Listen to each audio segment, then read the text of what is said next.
Hello all, in this video I am going to solve question number 30 from CBSE class 10 standard math 2026 board paper. The question paper code is 30/1/3. The question says prove that root 3 is an irrational number. Let's assume that root 3 is a rational number, which implies that root 3 can be written in a by b form, where a and b are integers and HCF of a comma b is equal to 1.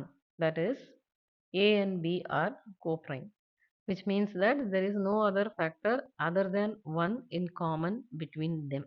Squaring both the sides, 3 is equal to a square upon b square. That is 3b square is equal to a square.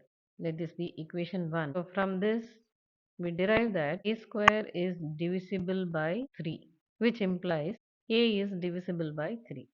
So a can be expressed as 3k. Let this be equation 2.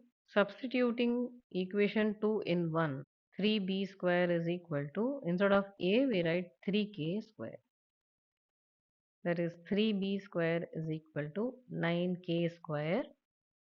B square is equal to 3k square. From here we derive that b square is divisible by 3. That is, b is divisible by 3. So putting the results together, a is divisible by 3, b is also divisible by 3. Earlier when we started our assumption, we have declared that a and b are co-prime. That is, there is no other factor other than 1 in common between them. But now we have landed up telling that 3 is another factor which is common. So this is a perfect contradiction to our assumption. So our assumption must be wrong. That is, root 3 is not a rational number. Hence, root 3 is irrational. If you found this video helpful, don't forget to like, share and subscribe to my channel Math with Meenakshi for more smart learning videos.